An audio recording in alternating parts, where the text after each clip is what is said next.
Hello, everyone, and welcome back to This Day in History, our nightly look back at a specific day in history, where we take a look back at the events of that day, the historic context in which they took place, and the historic ramifications of them. We often also take a look at the births that occur on a day, and the deaths that occur on a day as well. Although we will not have any deaths tonight, I am planning a special video for tomorrow to include an all-encompassing subject. However, let's take a look back at this day, April 11th.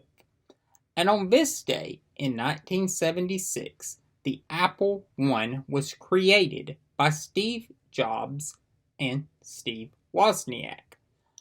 Jobs sold his only means of transportation at the time, a VW microbus, for a few $100s, and Wozniak sold his HP 65 calculator for $500 to fund the operation and production. The Apple I would be introduced to the market in July of '76 and be discontinued in September of 1977, so a little over a year it spent on the market. The product cost $666.66. In all, 200 units were produced, and all sold within 9 to 10 months. This is an extremely rare Apple product to find, and part of the reason is this. The customer service on it was said to be so advanced that Wozniak was the only person able to handle the customer service calls. And later, Apple would encourage people to trade in their Apple I's for other Apple products. And when they did, they destroyed the boards inside them. So that is why it is an extremely rare product to find. As of 7 years ago, only 63 have been confirmed to exist, with only 6 in working condition. The models didn't have serial numbers added by Apple.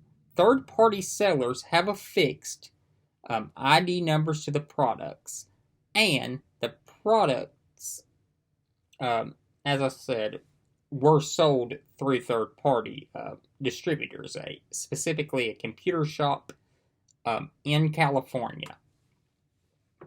I know that this may seem like we're going back to a topic we've covered before, but I'm in full disclosure, I'm a huge Apple fan. I was not an Apple fan until I owned my first iPhone, but it convinced me. Apple makes a quality product, and all of these events that you have in Apple's history, the Apple I, which launches the company, the Macintosh, the iPhone, all have had profound events on our world, and in my opinion, need to be covered because of the significance that they play, and Apple as a company plays in our world. So,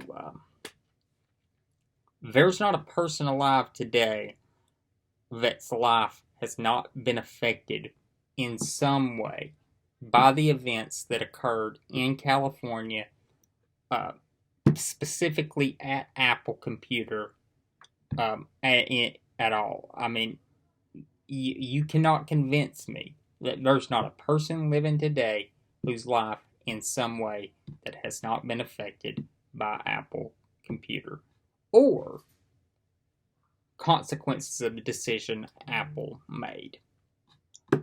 Births that occurred on this day. In 1893, in Middletown, Connecticut, Dean Acheson was born. Acheson served as Secretary of State from 1949 to 1953 under President Harry Truman. Before that, he served as the Undersecretary of State in the Roosevelt and Truman administration. Acheson was the designer of the Marshall Plan and was the actual person who saw the Marshall Plan to completion. He was the architect of the Truman Doctrine and fought very forcefully for the creation of NATO and sought Truman to intervene in the Korean War.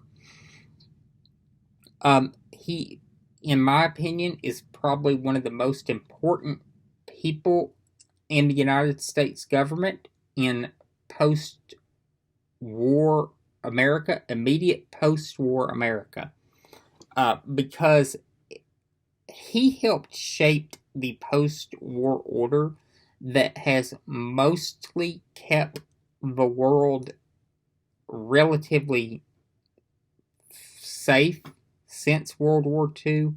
There has not been a global conflict on the scale of World War II since then, and in large part it is because of the actions and decisions that Dean Acheson made. Acheson saw the mistakes that the leaders made in the immediate aftermath of the post-war in Paris in World War I, and they did not make those same mistakes after World War II. And that is to be commended. Now, granted, there was the communist world and there was the free world, but it was a Cold War. It was not a hot war. There were small skirmishes during that time, and there were several times which led up right to the edge of war.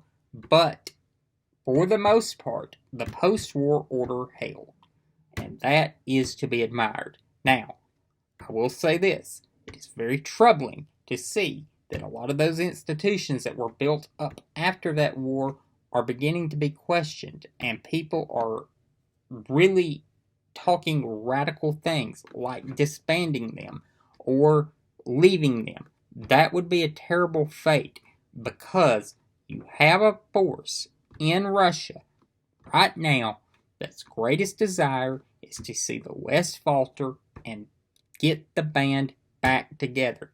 And we cannot allow that to happen. He also came under immense criticism for his defense of State Department employees from red baiting from Senator Joseph McCarthy. He really stood up to McCarthy and his tactics and defended the best he could State Department employees from his attacks. And he also defended State Department employees in the lavender scandals that would also erupt in the 50s, which is one of the most abominable episodes in U.S. history that is not as widely discussed as it should be in some U.S. history courses. However, the lavender scandal is getting more attention in a modern context thanks to LGBTQ historians who are coming into more prominence today, and that is a good thing, because this is an episode from our history that we need to examine and understand the consequences that came out of it and the lives that were absolutely destroyed by it. But Acheson did defend his employees in a meaningful way.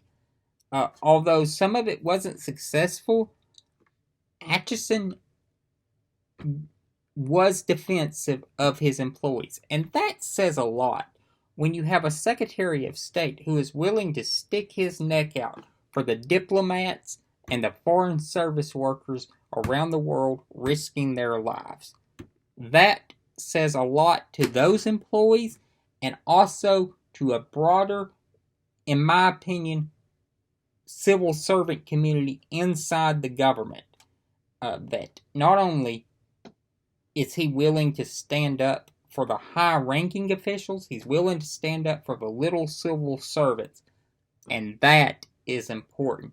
That produces a cohesive, working government and something to be admired. I am not a fan of government overreach and government prying into areas that they shouldn't. But I am a fan of effective government. And to have an effective government, you have to have a body that believes the people at the top, including the political appointments, are going to be there to go to bat for you when you come under fire for no good reason. That's all that I have for you tonight. A special note, tomorrow I'm going to put out a video about an important subject that occurred in 1945. We're going to cover the death of Franklin Delano Roosevelt. It will be the only topic in tomorrow's video. I plan the video to be quite lengthy, and it will be a very passionate video. I am going to go ahead and tell you I am going to be very biased in this video. Because I believe it is a very important event. And we're going to talk about the passage from Roosevelt, the reaction of the American people, to Truman, and how seamlessly the event occurred. I will see you all then. Have a great night.